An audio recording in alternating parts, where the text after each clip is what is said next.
guys. So this is game 1 of round 3 of the Foam Cup, brought to you by Swordcraft and Science and Swords. So it looks like I'm going to be a lonely caster today, but oh well, this will be fun. So it looks like we do see the Shaman and Druid matchup.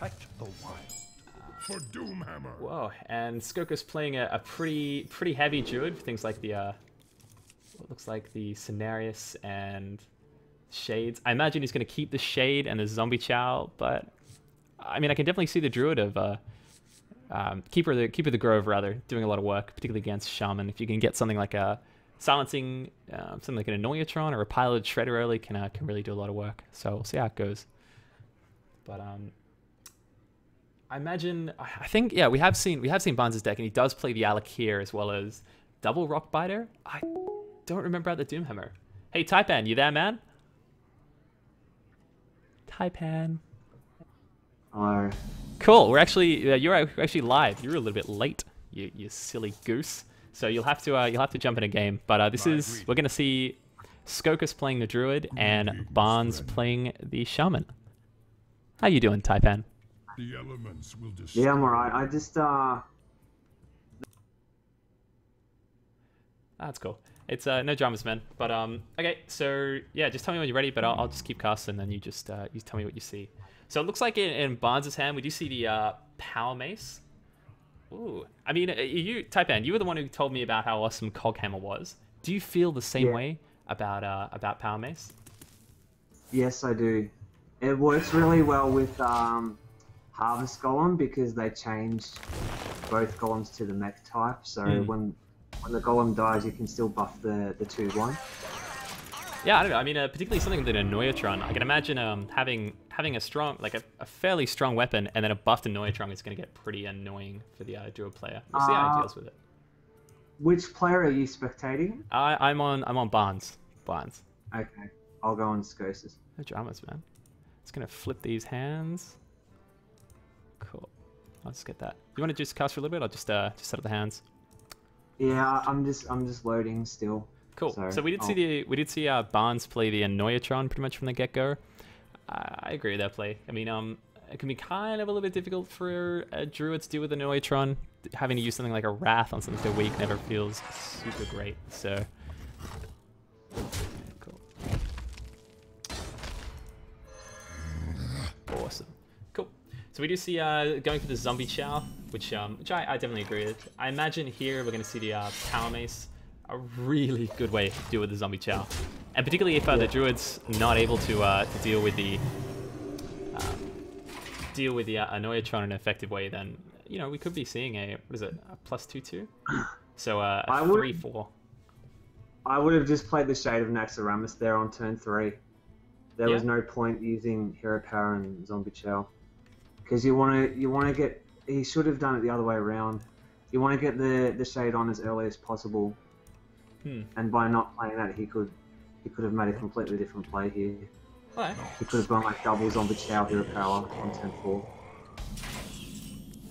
Alright, I don't know. I mean, it's again, it's kind of, we'll see how it plays out. I think particularly the Shaman, it's pretty much given that they're going to get board control against the Druid.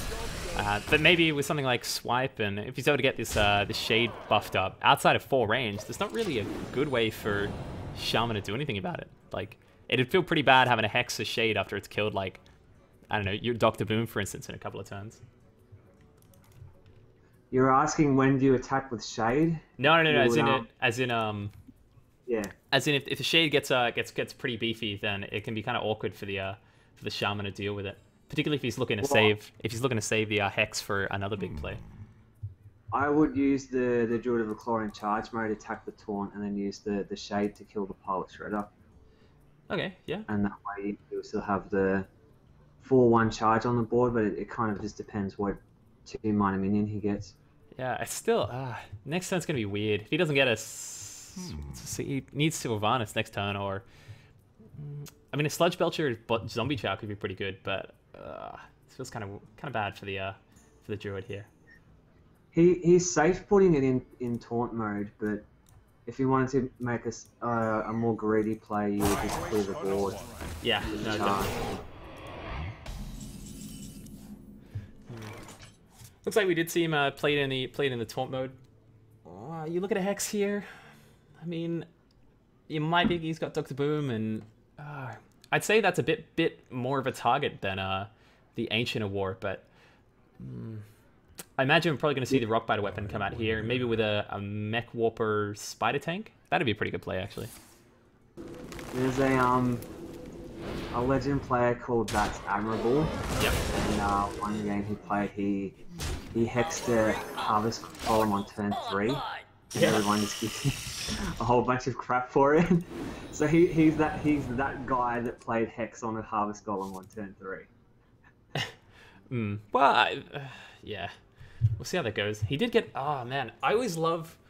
People say that things coming out of piloted shredders, you know, thinking about Nat Pagels, thinking about Lorca Chos, Millhouse Manastorms, Doomsayers, but they always neglect this Patient Assassin. Because, I mean, that's better than in some cases than a Doomsayer. Like, sure, if it's on your turn, for instance, the Doomsayer has to last an entire turn, but I mean, he is... Yep. Imagine if the Druid actually had Swipe in his hand this turn, he could pretty much clear the board. Yeah, but then, but I mean, if he's, for instance, the Druid, say this, if he's not able to deal with that Patient Assassin or get the Swipe or anything, like, there's no way we're going to see Kel'Thuzad or Dr. Boom or the Ancient of War come out. It's such a... Well, Barnes has to hold on to it and be really patient and get the timing right. Like, not just throw it away into like a shitty, you know, 2/1 minion or something. Yeah, it's in the name, I guess, the Patient Assassin. Yeah. Good one. Yeah. No, that was your pun. That's your terrible pun. I'm not claiming that one. I wasn't even thinking of it like that, but yeah, that's pretty cool. Yeah, we'll see how it goes. Okay, so if you're wondering what's happening, in Twitch chat, guys, we are on a 50-minute delay, so forgive me if I'm not super active, but I can only really comment on things that have happened in the past. So, oh man, Dr. Boom coming in hand, but still, like, this is kind of this point. If the Druid's able to get the Swipe, or I imagine we're probably going to see the Ancient of War, Ancient of Law, sorry, because there's no way you want to play an Ancient of Law into a Patient Assassin. But for the Shaman, I mean, you want card draw. You would draw 2 cards and hope to get like a big game hunter or a like a slide or a swipe or something. Yeah, it's just again, we're talking about kind of the Druid Shaman matchup. You know, it's pretty much a given that Shaman's going to get board control, but things like this happen. If the Shaman's not able to get draw into that card draw, like Manatide Totem or something, then this happens where Druid's like, oh, that's fine, I'm on 20 health, that's cool. Yeah, sure, if you've got Alakir, Rockbiter, you might be able to kill me, but probably not. And then if you're not able to really dom the board for at least another 3 or 4 turns, I'm just going to get another Ancient of War, for instance, or something, and then yeah, then I've got card advantage, and then I'm just dropping a solid minion, and you've only got 2 hexes, so GL with that, bro. And particularly, Druid's doesn't usually have too many Earthshock targets. It's not like a handlock where you're looking to get the Azure Drakes, you're looking to zap the Sylvanas, zap maybe the Taunted Giants. Like, sure, you can get an Ancient of Law, but it's still Ancient of War, sorry. I don't agree with that heal. He should have drawn 2 cards. Yeah, it's a bit strange. I'm hoping he's going to hold on the Patient Assassin here. Yeah, you see, this is what I mean? You definitely can't play the Kel'Thuzad, and you need to get rid of a lot more of that board before you're going to go about doing a Cenarius with the 2 taunts. But I'll see what he does. I imagine we're going to see an Ancient of War come down, just as kind of a bait. There might even be a case to do something silly like uproot it, just to guarantee that it's going to die or get hexed or something. But he's probably going to put plate in the taunt mode. And it's good that Barnes traded, because if he didn't, he would have just played Kel'Thuzad and resummoned the Ancient of Law. Yeah, that could have been pretty big. Still, I mean, the Druid's facing down what? Well, depending on whether or not he attacks with the Patient Assassin, but he's facing down 6, 13, 14, 17, and then plus. Oh man, I don't know if he's playing. Probably not going to be playing any Wind Fury things, but Alakir. Still, he's going to be too short. Actually, no, he'll get... Yeah, Alakir is lethal. No, it's not. He won't have enough mana, but it's close. The Druid would have had 6 cards in his hand. He had drawn 2 cards instead of drawing himself last time. Yeah. So it could have done it a different play. Oh, and as the play we were talking about with the patient assassin, again letting him save the hex. Maybe probably would have played the two that little oh sorry the name of it flame tongue totem in a different position, maybe to let the other one attack in, but I guess this makes sense. It's just going to be a bit awkward because if the druid doesn't deal with the Dr. Boom, then that's where you wanted Alec here. So, but anyway, again, positioning, a bit hard. And it's not like he's playing around Betrayal. I can't wait till that becomes a card, and then we have to be conscious of all the random other stuff that gets teched in the meta. Because right now, like, we have to think about, like, mind control tech, and I'm sure Tinkmaster's going to come back in as something into play at some stage. And we got, like, double BGH. Yeah, Betrayal can kill stealth minions. So that's true, yeah, that's true. Although, again, druids don't have Betrayal. Yeah, depending on how much attack and health they have, but... So yeah, that is, we are going to see game 1 go to Scocas. Barnes, rather, on the Shaman with that Hex. So yeah, well played to him. Bit of a quick game. Well played. I really don't agree with that heal earlier. I really do not agree with that. And of course... That was a huge mistake. Yeah, and Scocas is realizing this, but... Oh well, looks like we're going to go straight into game 2. Well played to Barnes here. Taipan, how you been, man? What's going on, dude? Yeah, good. We didn't really get... I just kind of did the loneliest introduction in the world, so... Oh, yeah, sorry about that. No, it's cool, it's cool. Can't keep the fans waiting. I saw the survey post you made on about the Fireside Gathering. Yeah. So for those who are maybe coming across from the Facebook group, we are looking to run a couple of Fireside Gatherings, and we've been kind of planning it out, and I got uploads from the docs, but it'll be awesome. So look forward to that either on the 8th of March or the 14th, but we'll see how it goes. Looks like we're going straight into the game, guys. So this is game 2. We did see Barnes win with his Shaman, taking down Scocas's Druid. And one of the points you're making before about the card draw for Shaman, that's why so many people love Neptulon, because it's like an instant draw 4 cards, but it doesn't have any negative consequence on your deck because it just adds it to your hand. It's not like drawn out of your deck. Well, I guess that's kind of the kind of why some people see that Thought Steal is pretty amazing. It looks like we are having a spectator kind of glitch. like an OP sprint, because it's like 7 mana, draw 4 cards. Yeah, obviously the overload's a little bit weird. Sorry guys, we did have a bit of a spectator glitch on my end. You want to just talk me through the opening plays, Titan, while I just get in the game? Scocas is looking at Dr. Boom, Polish Shredder, Consecration, Knife Juggler. Oh, nice. I would the Consecrate and Dr. Boom for something else and keep the Knife Juggler and Polish Shredder. Oh yeah, turns out Yeah. it wasn't actually a glitch. It was just Scocas taking ages to mulligan, which makes sense. I mean, yeah. it's kind of hard to judge what's going on with Shaman. Although this is gonna this bomb lobber is gonna be interesting. I really I do a lot of arena, and I found that bomb lobber is amazing in arena. It's kind of particularly in Shaman, or even in any other deck, it kind of feels like a ghetto fire elemental. So I mean, seriously though, like turn 5 kill something with bomb lobber, turn 6 kill something with fire elemental. That's some pretty heavy tempo turns there. Yeah, the way Amaz explains it, it's like a 3/7 minion with charge, or like it's like a charge minion that has like 4 attack, 7 health sort of thing. Just gonna clear chat, guys. Like, we were visited by the ghost of Spam Arena. Awesome. We're getting spam type in. That's how you know you've made it big time. When people are spamming the stream. Oh, it is pretty sad that the knife missed the Neutron. He really wanted it to hit that so he could just kill it. Yeah. So again, it probably by the look of thing, Quartermaster and Knife Juggler, we are going to see a pretty aggressive Paladin deck. It'll be interesting if that matched up. That matched up against the Shaman. I just noticed that Barnes has Mech Warper and he decided to coin the Neutron over the Mech Warper. It looks like they're having a bit of a weird glitch. I'm not sure why I'm getting a 0 mana Flame Tongue. Well, I'll just jump in a game now. There's a bit of trash talking going in the Twitch chat. Looks like the Barnes contingent has come out in full force. I'm not. I don't go to Soulcraft or anything. So if these two players know each other, I guess that this might be a kind of grudge match of sorts. But that'd be news to me. So pretty sick value coming out of the Shield of Minibot, taking down the Annoyatron fairly easily. See, the Aldor kind of feels bad because you don't want to give the little Flame Tongue Totem one attack.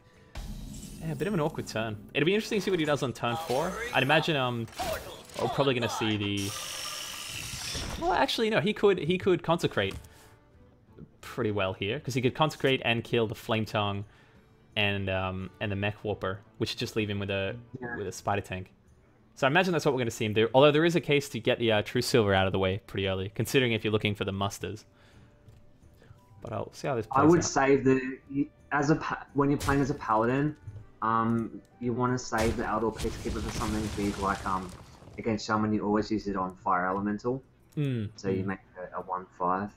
Yeah, that's true. You don't want to just waste your Eldor on like a 3 or 4 mana minion. So what do you think about the True Silver play versus the Consecration? I mean, it's kind of leaves it well, the exact same board, but I'm undecided. I'm undecided about that. But again, we do see the bomber value come down. not a super strong minion itself, but just that if you can, it's the same way Sabotage is kind of a straight up upgrade to Assassinate in a lot of cases. If you're playing it in a deck that's going to be narrowing down targets as is, then the bomb lob is just like a little bit better Fire Elemental in some cases. Either way, we see the Doomhammer come into hand for Barnes. If Scocas is prepared for this, he may be playing Harrison, but he may not. I mean, that Doomhammer is going to do a lot of work. I wouldn't play Aldor, I would hold it, yeah.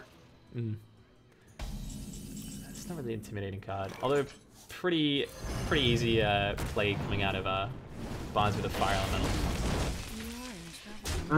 Definitely one of the better 2-drops. It's kind of funny how these new shredders kind of test your knowledge of like oh god, what are all the 4-drops in the game? What are all the 2-drops? It's been fun. It's been really fun. So probably if he does, we do see the Aldor come out here. I'd say that's pretty much a guaranteed Dr. Boom turn. Reporting for duty. I can't think of anything better that a Shaman's gonna get to do on He could have gone a little bit greedy and gone Piloted Shredder. Yeah, that's true. Piloted Sky Golem. Piloted Sky Golem. Piloted Shredder, Cogmaster, Totem might have been an interesting play. So most likely here, I think Sylvanas? Sylvanas, maybe? A quality Consecrate works. Yeah, okay, yeah, definitely. I guess that is a case for... I mean, we're talking about the difference between playing the True Silver and the Consecrate. I mean, if you played the Consecrate, you wouldn't be able to do a play like this, so... Bit interesting. But sorry, you were saying? He'd attack the face with Eldor first, so in case one of the bombs kills it. Because then he wouldn't be able to do the damage.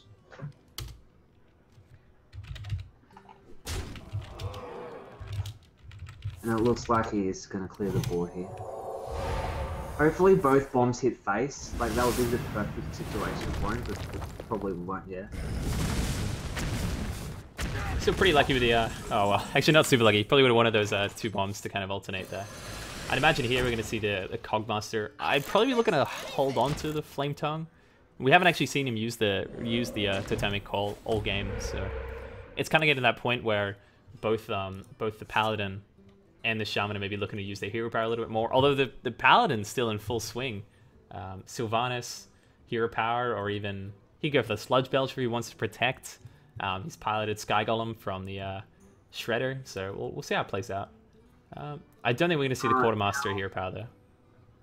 Now would be the perfect time to use Sylvanas, because if the piloted Shredder dies and Sylvanas dies, the Sylvanas would steal the minion from the piloted Shredder. That's true, yeah. That's true. I have no time for games. Oh yeah, bit of a different line of play.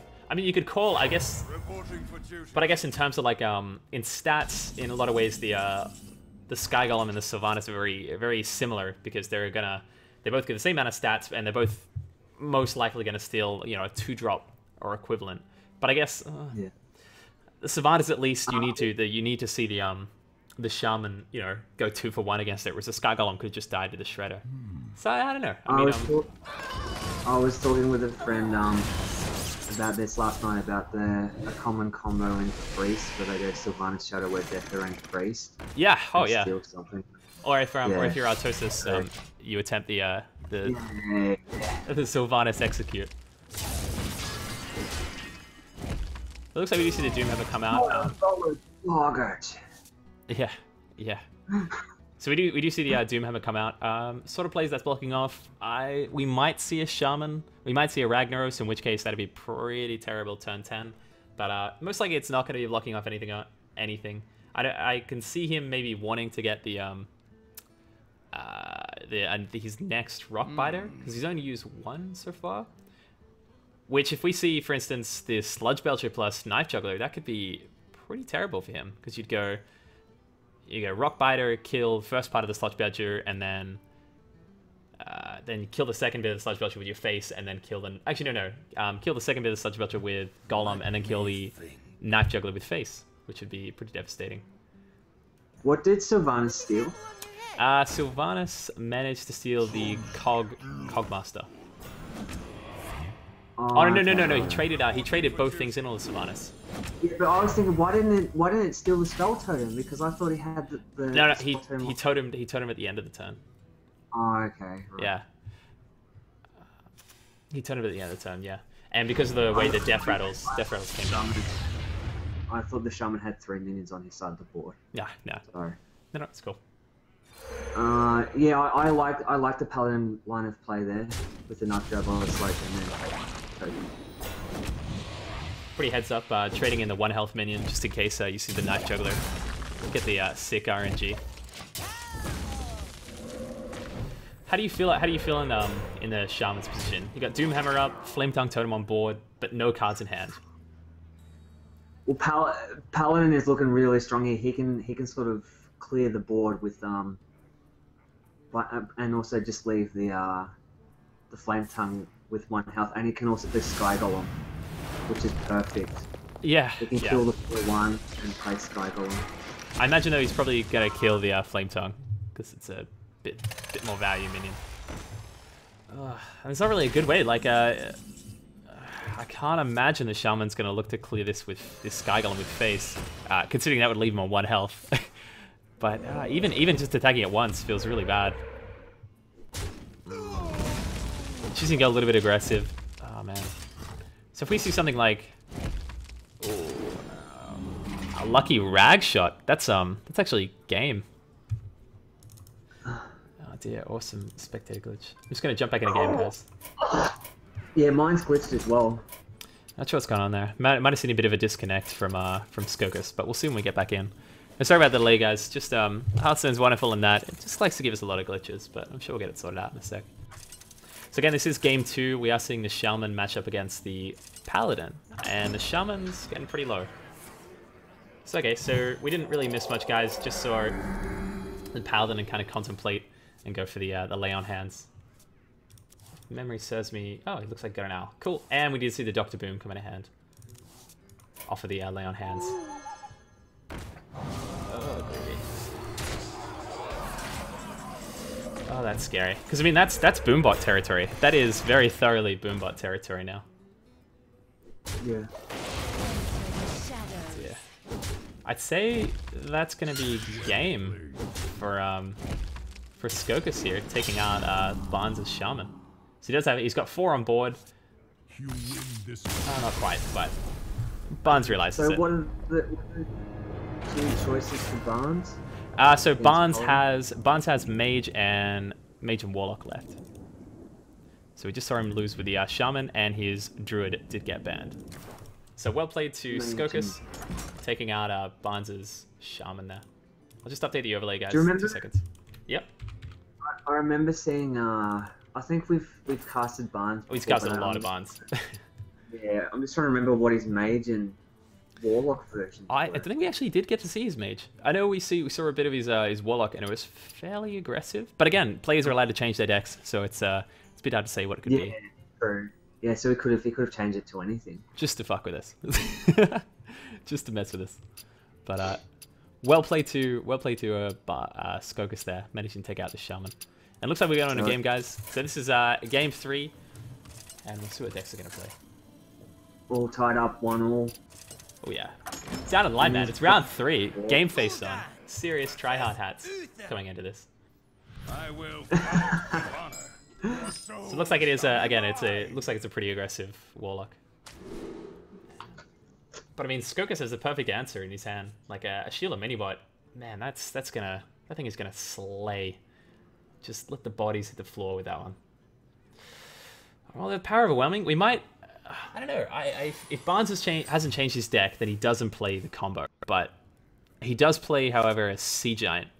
So we'll look forward to seeing that one. And I imagine that's if Scocas has watched any of the VODs or he's on the heads up, then he'll know to maybe hold on to the equality or his BGH and not throw it down. So Barnes choosing here to just throw down the naked abusive sergeant it was. I might have looked to see him coin Haunted Creeper, but I guess he didn't really have a good turn 2 play if he did that. Although just Haunted Creeper and a tap is alright. We'll see how it plays out for him. You in game yet, Taipan? Yeah, I'm watching Scocas. Sweet. Sweet tea. So again, we do see the we are probably going to see the Shield of Minimot do a fair amount of work here. I'd imagine as a Warlock player, you're just going to ignore that. Hope to kill it maybe next turn with the Implosion. That's pretty bad. That's pretty devastating for him. Although, of course, perfect answer to that being the equality. So, we'll see how it goes. I won't play the Harvest Golem. Yeah. I mean, Implosion's pretty good. He might be looking to pick up a Knife Juggler, for instance, to combo those two. Well, if you're the Warlock, that'd be a mistake because you'd be thinking that the Paladin would have Consecrate and it would just clear the board. So it would be too risky. Still lose board control. That is true. That is true. Oh man. So I'm kind of glad that we only have to cast 2 games this week. It was pretty intense last week. I'm still a little bit exhausted out of it, but it'll be good fun. If you're wondering what's happening with Monday night, guys, what happened was the players actually rescheduled their first game, so they'll Sean and Clint will be going up in around about, I think they usually go up around 7 o'clock. They're casting the late game, so if you're wondering where that's happening, it's over at their channel on twitch.tv/OrangeBandit. But so instead, that's between Twizzler and Dark Horse. Yeah, and we casted a bit of Dark Horse, but we were going to cast. Did we cast? No, we didn't cast any Twizzler. He had a buy when he was playing on our matches. Yeah, because his opponent didn't show up on the first round. Yeah, but it's cool. So everyone's pretty serious now. I'm really being pleased with the sort of decks that have come out and the particularly the pedigree of players that have kind of emerged coming into the second round. A lot of interesting matchups, a lot of interesting lines of play. I think that was being way too greedy as a Paladin using Eldor. You should save it for Doomguard. Maybe. It does give the Warlock a pretty nice way to get a huge board now. But he might be just using it to bait, possibly even bait out the Implosion. That's pretty meta.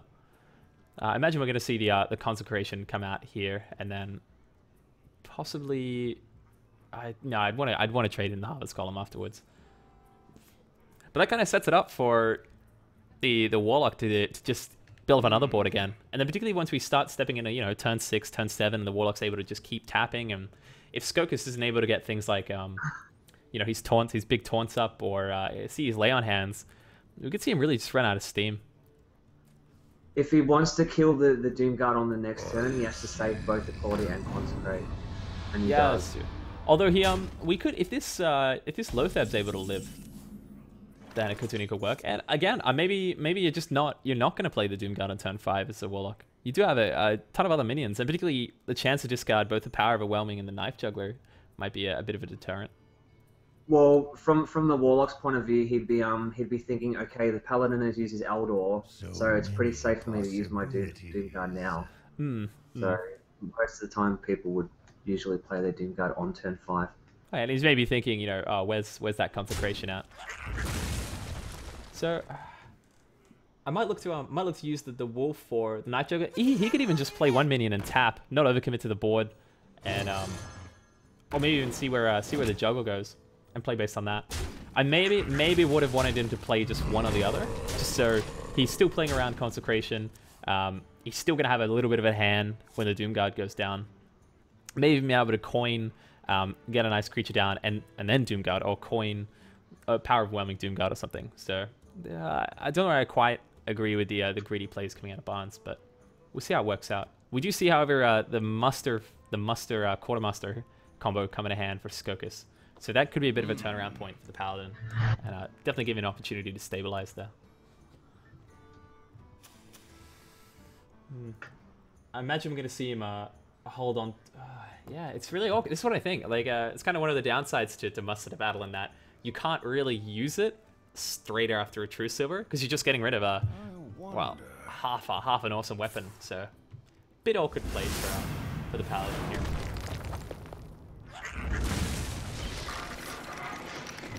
Alright, choosing a Consecrate here. I imagine, I mean, even a Quality Muster is pretty good for taking out the Doomguard. Yeah. It's not such a bad thing, taking 5 damage to the face, because you do have a few different healing cards as a Paladin that can get that health back. Yeah, I mean, particularly it's I know I've been working on my Paladin deck, but I've been looking to swap out the Guardian of Kings for just another heal bot, and then, well, Dr. Boom want to get him, and I'm playing Trogsel at the moment, but it just feels, they feel weak. Like, they just feel weak. I used to be playing them just for the recom, because I play Recon Bombulator, it's a bit weird, but it's just Healbot just does a better job. Like, sure, you get a weaker minion, but 2 less mana and more heal. That's really what you're kind of looking for, unless you're playing Lay on Hands. So it's funny how Lay on Hands has just kind of like come straight back into Paladin. Like the Kodos are out, Muster Quarters in, but they're even talking about, you know, taking only running 1 line of Quarter Muster. So it's really all over the place, the meta at the moment. It's really up in the air. Ooh, okay, so a Quality and then hit the Doomguard. Or you could just muster Quarter, but then the Equality's probably not going to come out next turn. You can maybe, yeah, go on. Quality, hit the Doomguard, and then muster and just Silverhand recruit. This is the big one. It's talking about Scocas having to be a little bit heads up here, choosing. He needs to choose to keep the BGH for the Sea Giant, because otherwise, you know, he's used Equality, he's used a lot of his traditional options, and I can't imagine he's playing 2. We'll see how it goes. It looks like he is just gonna hold on to it and set up a bit more overboard for the thing. Another implosion right now would have been pretty devastating. The chance to take out the entire board. Oh yeah, true. If the Paladin wanted this Super 3, he could Muster Battle again. And yeah. Yeah. I mean, that still works alright. Take out the egg. No, you can't. If you had 10 mana, that would have been amazing. So you get a Silence Egg, and then you wouldn't hit. You'd hit re-weapon. Yeah, no, you wouldn't hit. You'd play the Owl, then Muster, and then Quartermaster, and that'd leave you a pretty good big board. And you'd kind of put you out of even Doomguard tap, Power Overwhelming. He can actually Silverhand recruit, Quartermaster, kill the 4/3 taunt, and kill the Knife Juggler with the weapon. So that probably says that he is playing 2 Quartermasters. So not very likely that we're going to see something like another any Kodos at all. I'd imagine. Possibly not even a heal bot, but we'll see how it goes. But I mean, the Warlock's just chipping away at the Paladin at this point. And while the Paladin can be down to 2 cards, and the Warlock can have none, I mean, the Warlock's able to pick up 2 per turn, and he's not super duper scared of the Silverhand recruits, having seen. And Barnes was going for the greedy play there, attacking phase, because he wants him to. I think that's correct. I mean, Barnes at this point is just cruising for his second Doom Guard, or even if he's playing a second Power Overwhelming. I'm gonna work out. But again, you know, there's plenty of opportunities for Scocas to stabilize and take this back. So I imagine we're gonna see a lot of dudes smashing a lot of faces for a couple of turns. She's gonna clear here. I'd imagine you want to get rid of the Flame Imp. I would hit the 2/3 because it's the whole thing about using your minions 2 for 1, so he can still kill a second minion on his next turn. So getting the most value out of your minions. What is going on in the stream chat? Sorry, I've got the Police of Tropicality Strem and Arcane. Arcane's we casted with Arcane a little while ago, but I made him mod the stream, and he is wheeling the bam henna pretty vigorously here. Oh, that's so funny. Apparently Maz uploaded. Oh, I probably shouldn't talk about that. That's okay. No rush. But I can tell you about it later. Yeah, cool. So we did see Scocas play the BGH.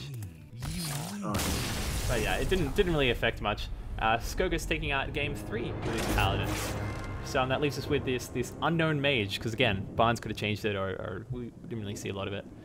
But Scocas has the Hunter as the backup, and I mean the Hunter is, even against Mech Mage, it has a pretty good matchup, and particularly Fatigue Mage can sometimes outlast the Hunter, but Freeze Mage, I don't feel good about playing into that. We'll see how it goes. We're going into game 4, guys, so coming up in a sec.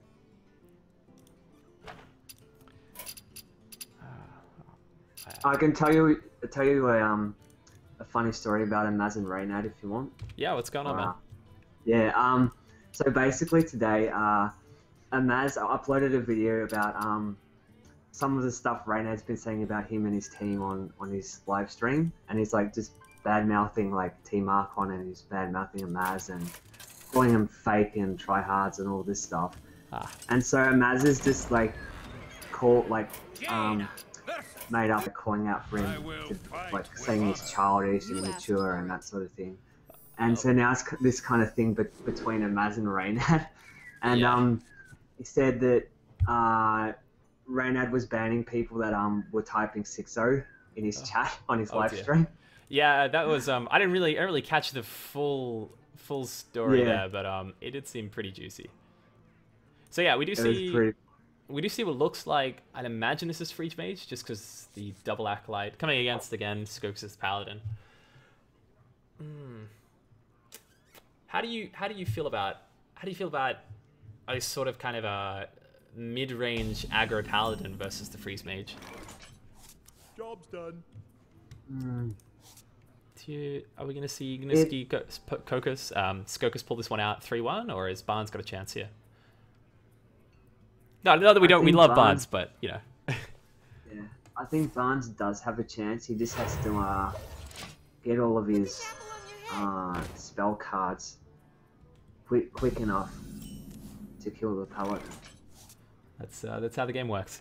Yep. So we do see a. I imagine we're probably going to see the Acolyte of Pains come down pretty quick for the Mage. He's probably just going to use those as dude killers for a little while. That's pretty good setup though. But again, we might see the Aldor come down next turn. I'd probably imagine we're going to see the shielded minibot here as opposed to the dude. With the roll, I think the Mage's line of play kind of all depends on what sort of secrets. If he gets duplicate out of this, probably going to see more Acolyte of Pains versus the Ice Block. I still am going to see Acolyte of Pains, although we may even see a Frostbolt if the Paladin chooses to be a bit more greedy. If he's using the classic Freeze Mage, he would have 2 Ice Blocks and 1 Ice Barrier. He wouldn't have any other secrets. I don't know. I mean, you're talking about how Neptulon's kind of a great card in that it doesn't pull any cards out of your deck, but it still kind of gives you forced card draw. Like Duplicate's the same sort of deal, if not better, because it's like, well, this is a good minion. I'm playing a good minion. I want 2 of this, and I don't want to fatigue myself. And kind of Ice Block does all that. It's really good. I've honestly put Duplicate in pretty much every Mage deck I've made recently. So we do see him choose. Yep. I I wouldn't use Elder. I'd use Muster. And he got the ice block from Mad Scientist, which is perfect for the mage. Yeah, yeah. Doesn't, so maybe that says he's not playing duplicate, but we'll see how it goes. It does look, again, I'm seeing a loot hoarder, so this does seem pretty traditional, inverted commas. Yeah. So again, the loser of this is getting knocked out. So we're not going to see them again, and the winner's going to be playing, they'll be playing both of the semis and either the bronze or grand final, depending how they go on that. So for all the Barnes fans at home, which it does seem like Twitch chat is I give my power to Barnes. Groovy. Groovy. Isn't this the 4th game?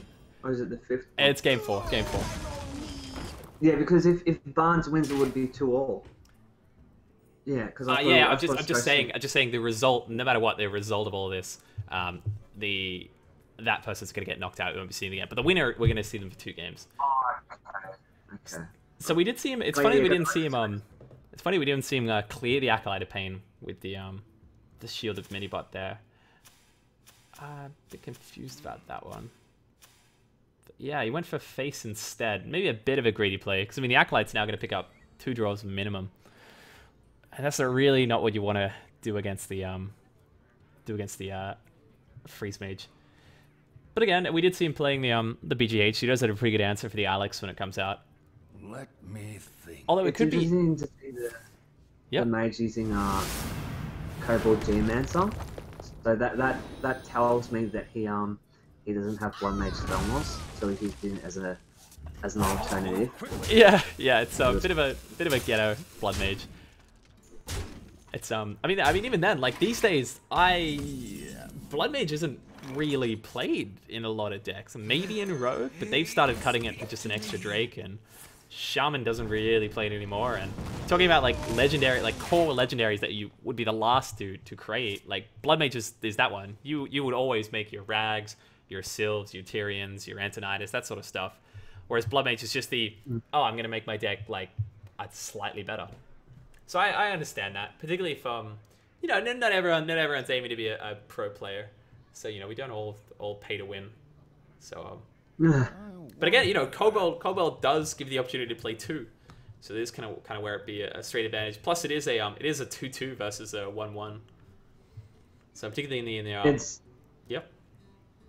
It's great to see that the Paladin has Loatheb, because he can just hold on to that until like after turn 10, and when he needs to, when he's really low on health to save himself. I wouldn't play Loatheb here. No, neither. It's funny. It's funny. There's been a couple of opportunities where we've been casting where like we're both like saying, "There's no way, this play is not what he wants to do." But again, we can see both players' hands.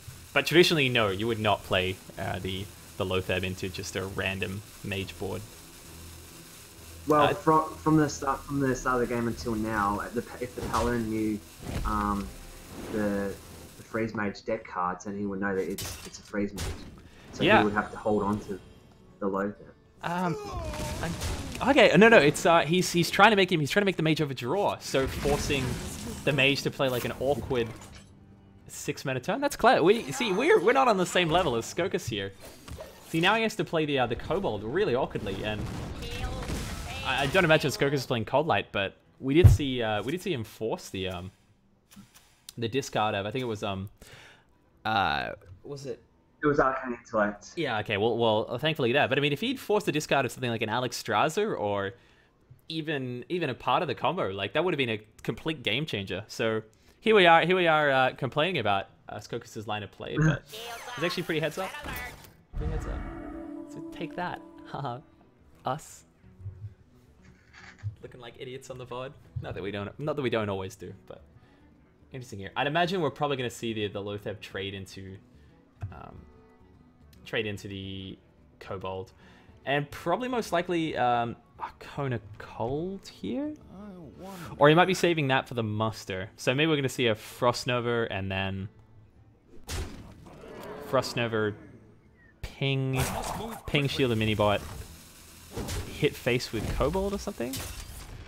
Maybe he's cruising for another secret. He could be cruising for, as you're saying, the Ice Barrier or the Duplicate. We'll see how it goes. I don't imagine we're going to see the Flame Strike at this point. I don't think it has any duplicates in the freeze mage deck. Okay, interesting. He's choosing to go for the Cone of Cold. Maybe he's looking to ping off the Oh no, he's got the spell damage, so it does 2 damage. But still, it might have been a case to go Frost Nova, Mad Scientist, ping. I might have preferred that just a little bit. But yeah, we're seeing the Paladin get the mage pretty low. It may get to the point where even if he does have both the ice blocks, he will be forced to Alex Strasser himself. Interesting. So right now, in the mage's hands, he does have. Oh wow. Okay, he does have 2, 7, 13. 13, and then he gets +1 for each of those spells. So he's got 16. So he's got 15 at the moment. 15 at the moment.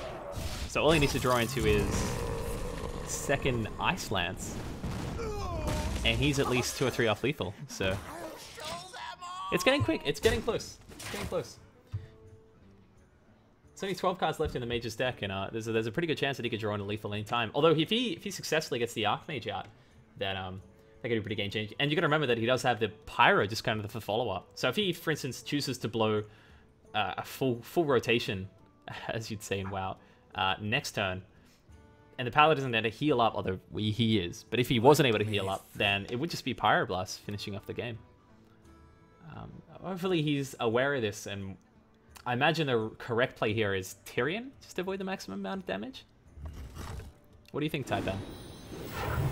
Yeah, I would play Tyrion here. Because that way. Okay. Is that game? So 4 to face, then he takes 16, so he's 20. Yeah. Oh, okay. No, the Paladin would have to lay on hands.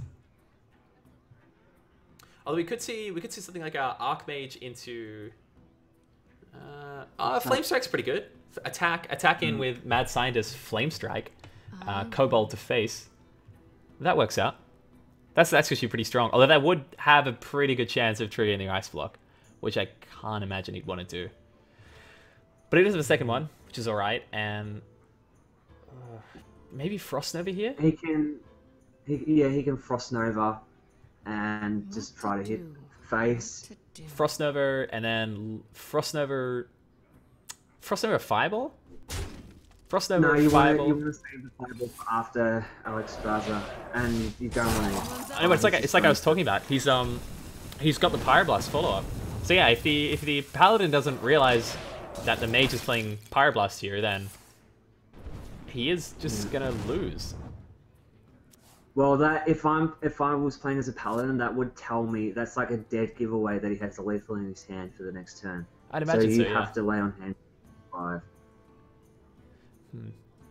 I maybe would have liked to see the Frost Nova Loot Hoarder just to kind of buy an extra turn, or even the Flame Strike. But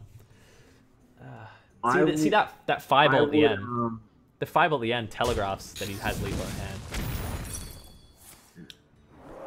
So maybe the attacked that Scientist first with the Dr. Boom, so he wouldn't get the secret from it.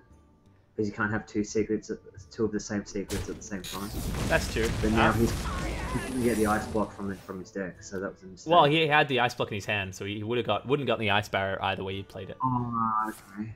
Yeah, I think maybe a different line of play could have been Boombot, just to get him a little bit lower, like double Boombot and then single Doombot first and then Doombot into Kobold, then Dr. Boom using it clear. Because right now he wasted 1 damage there. Oh dear. Okay. That was a little bit greedy. I probably would have preferred to see the Ice Block there. Oh man, that was because a True Silver could have just ended the game. Yeah, True Silver would have been GG. Oh man.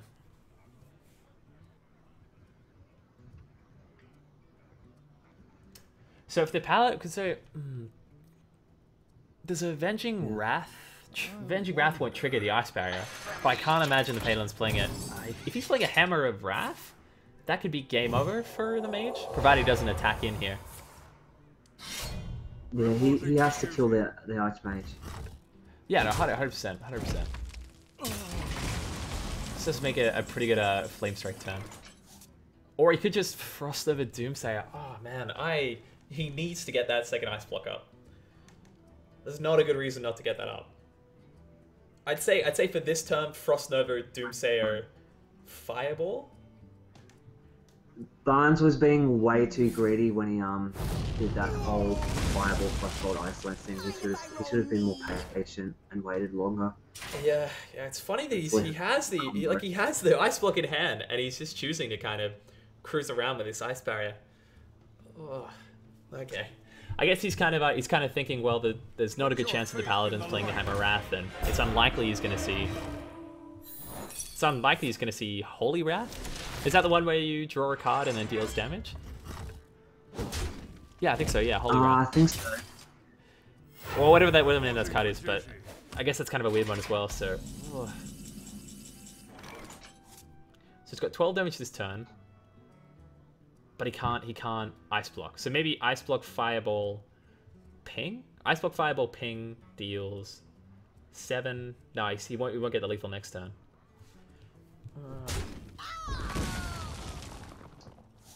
He could actually, wow, he could Alex Straza here.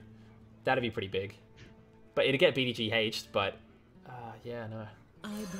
But it would mean he wouldn't have to ice block. But then if the BGH comes down here, then all that's happened is you gained 8 health, but you're given the Paladin, you've actually, in effect, nothing's happened because you were going to take 8 damage from the board anyway.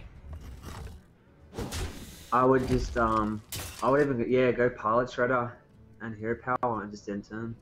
So that means the Frost Nova has to come out there. Although no, but that way the Paladin's able to pretty easily. I mean, equality doesn't feel good, but if the equality attacked into the Doomsayer, then be able to last another turn. Yeah. See, this is the thing. Like, it's just the small plays from the Freeze Mage are just kind of turning this game in all sorts of different directions. And the super old school Paladin would use Stampeding Kodo to remove Doomsayers. Yeah, that's true. Yeah, or even actually, no, there's no new silences, sorry. My mistake. But yeah, it's choosing here to Fireball Face. So I guess he's hoping that this Ice Barrier could buy him a turn. Which it will. So next turn he's going to Fireball Ice Block Doomsayer. And yeah. And then next turn, yeah, Pyroblast. Okay, wow. And I guess Scocas is we're kind of hoping that Scocas is playing another Lay on Hands, or even Guardian of Kings even would help get him out of range. Ugh. Healbot would also be good. There's no card draw in his hand. Ugh. He's got Ice Block though. I just like, yeah. I think it's pretty much game over for the Paladin because there's nothing you can do. Yeah, he could. He can pop the Ice Block, but he can't save himself because he's just dead next turn. Unless he gets a 2-drops. How much is Illuminator? Is Illuminator a 2-drop? No, he doesn't even have a secret. 2-drops that heal you. 2-drops. Isn't there? There's the Shaman Totem that heals for 4. That's a 2-drop, I believe. So if he could have Aldor'd the Doomsayer to give it one damage, then equality, then attack from the Piloted Shredder to get the healing totem to heal him 4, which would put him out of range of the Ice Block. But then he probably wouldn't have enough damage to get through the Ice Block anyway. But we do see game 4. Aldor only works on enemy minions, and well done. Yeah, but Doomsayer is an enemy minion, so it goes from 0 attack to 1. So anyway, bit of a weird line of play there. Sorry, but we do see game 4 go to. Is that actually it? Yeah, no, I'm pretty sure it's a two mana minion. I'm not 100%, but we are going to game 5. Have we casted a game that's gone to game 5 here? I think this will be the first. No, I think we've done it a few times. We had one game that went for ages, like more than an hour. Yeah, but no, that only went to. I'm pretty sure that only went to game 4. It was just it was a really long Paladin game and then a really quick Rogue game. I'm pretty sure we've done it a 5-game one before. But with the Eldor Peacekeeper, I didn't know, is that a real thing when you use it on a minion that has 0 attack? Yeah, it's a bit unconventional, but you can give 0 attack minions 1 health, 1 attack. Yeah, I've just never thought of it that way before. That's actually really cool. Well, I mean, it's kind of useless in the only extreme matchup when you have to get a healing totem, but yeah. Anyway, maybe I'll double check that for the VOD. Now it's 2-2, and whoever wins this one will be going on to the grand finals. No. There's it's semis. So the winner goes into the semis, and then they'll play the winner of the match, which would have started by now, and then the winner of the match that we cast on Thursday night will verse the winner of the match that Sean and Clint cast tomorrow night, and then from there, those winners then go into the grand final and bronze based on how they do, and then everyone else is knocked out. So this week it's kind of still knockouts, and next week is the last 4 games.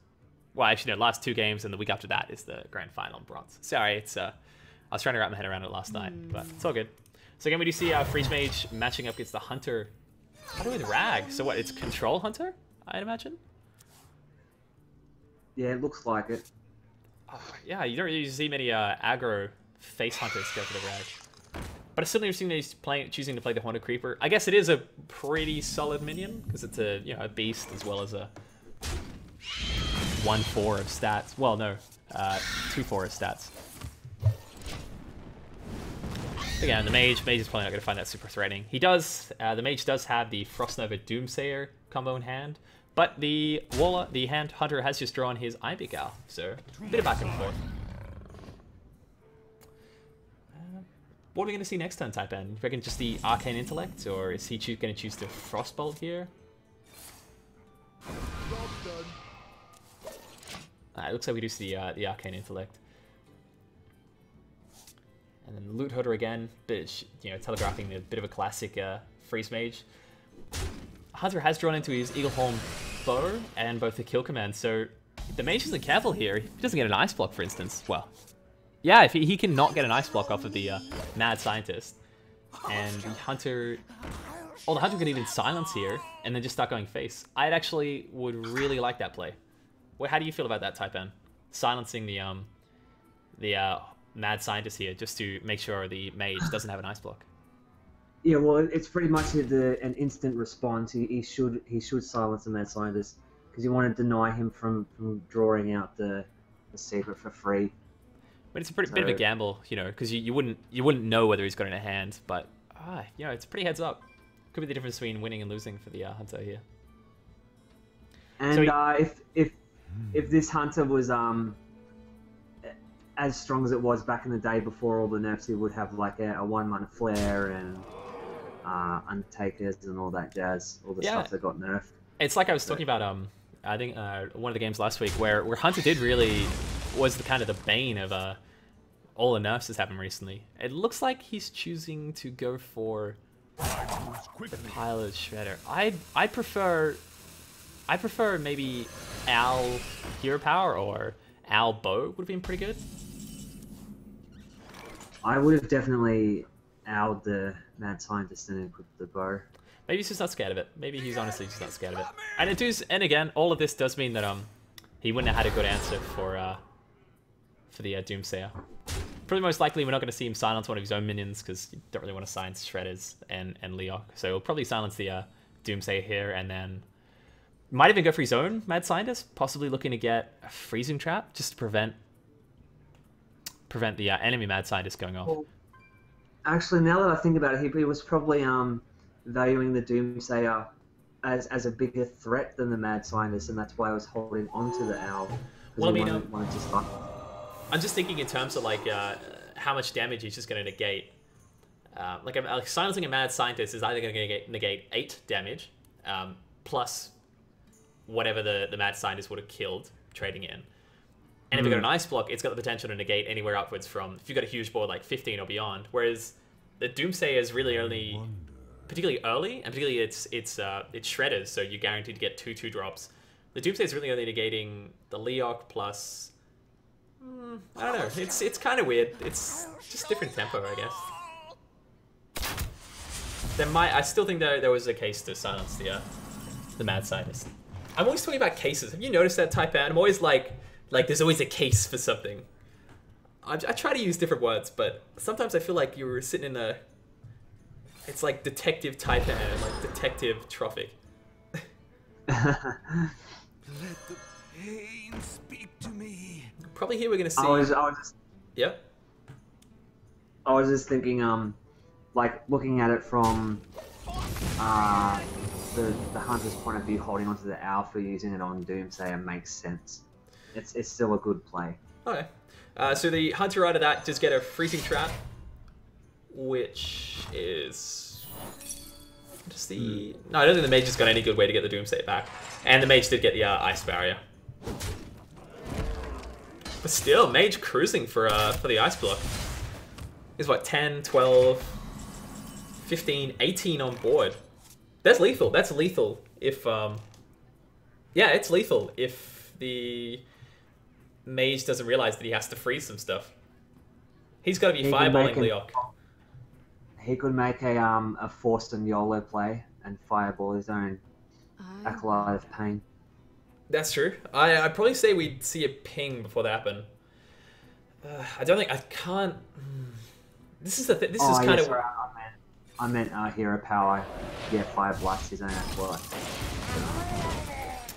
I think I would have liked to see that on the Leok instead. Because the Leok is in effect giving... Is pretty much a 4-4, whereas... Oh dear. This is bad. This is kind of what happens sometimes with Freed Mage in that. They get to this point where, like, yeah, they want to do, like, ultra greedy, but if they don't get that, if they don't get the ice blocks early, they're forced to draw, you know, a lot of their burst out, and I mean, he does play Pyro, and he does play Antonitis, but that does mean we're going to be seeing a longer game here, I'd imagine. He could have killed the Doomsayer and then played Rag with like use both his minions and weapon. Yeah, that's true. That's true. And he would have done what? 3. He still would have done. He would have done 11 versus 3. Wow, Mage is in a bad spot. This is the thing. Like, really, yep. It's really disappointing that the Mage got both Alexstrasza and Pyro Bomb in his hand. It's like when you're playing Priest and you get your Sarah and Mind Control on turn 1. You've pretty much just lost the game right there. Yeah. There's nothing you can do. Well, right now there is nothing the mage can do to prevent lethal. Because even if the Ice Barrier is here and is somehow fireball, if he fireballs both, no, there's not a way. There's just not a way. He would have had to have a freeze. But either way, I mean, the hunter's just going to use the kill command and go for lethal. So it looks like we're going to see game 5 go to Scocas here with the hunter taking down Barnes's freeze mage. He's hoping for a Doomsayer. Yeah. Yeah, that would have been a play. But again, it's we just see another patient assassin. So well played to Scocas, and well played to Barnes, of course. But this is the last time we're going to be seeing Barnes, and we will be seeing Scocas next week. And if that piloted shredder actually did summon a Doomsayer, it would have saved him because it would have killed the whole board and on the hunter's turn. Well, no, because the hunter still would have been able to use kill command. Yeah, because kill command doesn't activate spells. Yeah. It would have been pretty. Actually, it would have been. He could have attacked in to test for Well, actually, no. If he attacked in to test for ice block, then he wouldn't have had lethal. But either way, we do see game 5 go to Scocas here. So well played to Scocas.